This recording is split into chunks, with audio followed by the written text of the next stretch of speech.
Hi there, I'm Francis Potter. We're talking about the secure stage today. So a few things to keep in mind when thinking about GitLab's secure stage. First off, there are a lot of different meanings of the word security. When people talk about security, they mean a lot of different things. They mean network security, they mean application security, they mean host security, they mean the security of GitLab as a company. And so the particular thing we're talking about when we talk about the secure stage is this top level application security. And it is okay to say application security. That is the phrase that describes kind of the world in which we play. And keep in mind, the stage is called secure, not just security. So a few facts that are really, really helpful. White House Council of Economic Advisors said malicious cyber activity cost the U.S. economy between 57 billion and 109 billion. Great facts. Public exploits, Adobe, LinkedIn, Zynga. This is all public information that we can share. And it's expensive.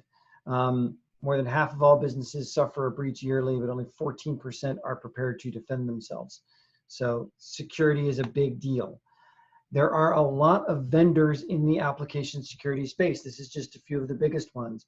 And it's really important that we not try to compete with these vendors, but rather show how our system can work alongside these vendors and can phase them out slowly.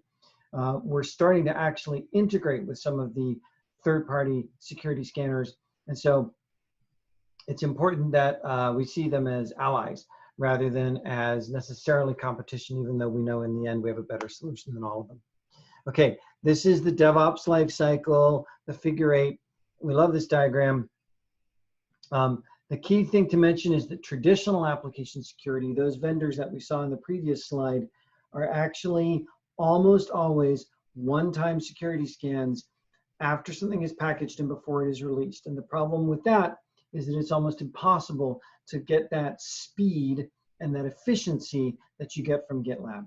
So what GitLab brings is DevSecOps, security in the middle of DevOps, which is basically shifting it left, pushing the security out to the verify stage so that developers can be involved in finding and addressing vulnerabilities in their code as they're working. What does that look like? Shifting left, right? This is one of our diagrams that we often show, but I've added some padlocks in here to sort of show this is where security happens.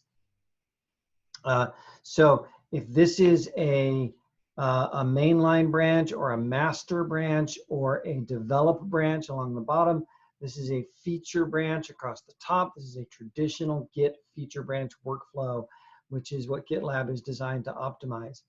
And developers are working either individually or in small groups on that feature branch. They're pushing their code changes. They're running their automated build and test. Maybe it finds a bug. They push some fixes. It all runs green. They deploy a review app. It gets approved and then merged. CI runs again before deployment to production.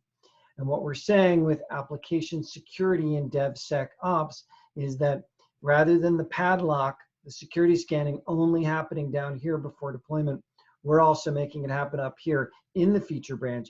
That way the developer can see where the vulnerabilities are and can remediate those vulnerabilities or address them in some way very quickly and keep the development process moving.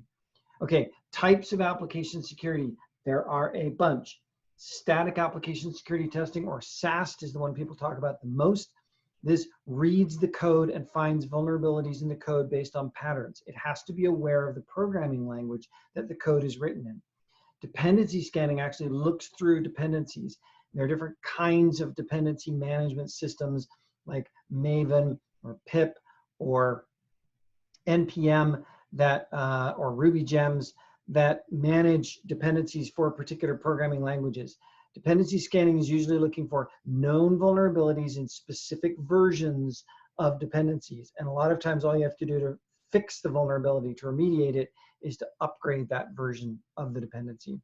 Container scanning is similar, but it's looking at the Docker containers that you're using to build your application if you're using Docker containers. Docker has these layers of container built on top of each other. So the container scanning can actually look through all the containers, all the layers in the container that you're pulling in to determine whether vulnerabilities are. Secret detection is looking for passwords, API keys, and the like in your code. It actually doesn't run after the git commit. It runs before the git commit, so the secret never gets into the repo.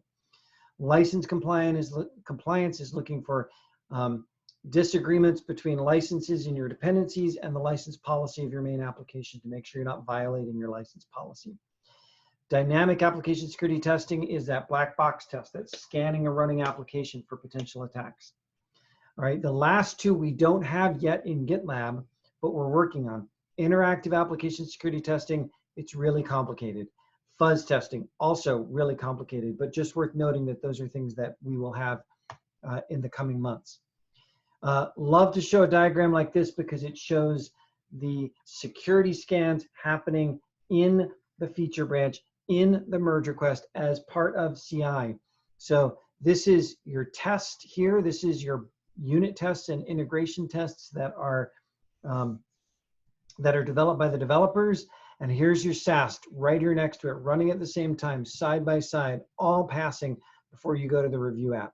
And review app, then the DAST, the dynamic scanning can happen on the review app.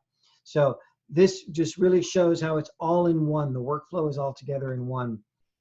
And those scans that happen in that workflow report back to the merge request. The merge request is the centerpiece. The merge request is the engine that drives the speed of development and the efficiency of development forward. Merge requests are different from pull requests in GitHub and Bitbucket because merge requests are traditionally created when the branch is first created, the feature branch. And this way, all this data and information about security vulnerabilities can be reported in the merge request, and this is where the approval process happens. So when vulnerabilities are present in an MR, you can easily see and triage them before the MR moves forward, and they report here. What does that look like? It can be a lot of detail, a whole lot of detail about security vulnerabilities. This is SAST vulnerabilities, container scanning, license management, lots of information here. What's really important is that the developer can take action from here. So they can click into these and read more about the vulnerability. They can dismiss the vulnerability, which basically passes it off to the security team to deal with later. They can create an issue from the vulnerability, so they deal with it later, or they can go back and remediate it and run the scan again. So you can actually review and take action right in that feature branch, right while the developer is still working on the code, so they don't have to deal with context switching. Also, there's the executive dashboard that's available for executives that show vulnerabilities at the portfolio level, so across multiple projects, and it actually provides grades, A, B, C, D, F, for your projects, and you can dig in from here to kind of investigate the security posture of your entire application portfolio. This is obviously really important to the executive level. So DevSecOps, security in the middle of DevOps. By the way, DevSec without ops, not a word. DevSecOps is a word. Okay, it's contextual within existing developer workflows. It's congruent, supports rapid iteration and innovation, GitLab style. It's integrated, you can file issues, you can auto-remediate, you can track vulnerabilities, and it's efficient with less tools and context switching than traditional application security vendors. Okay, some proof points, it works. This is from our global developer report, and we could see teams are 3 times more likely to discover most security vulnerabilities before code is merged. We also have 2 of our commonly used proof point customers. These are quotes directly from our blog posts on these that talk about security vulnerability, security scanning, and how it really helped those customers. Hope this is helpful. Thank you.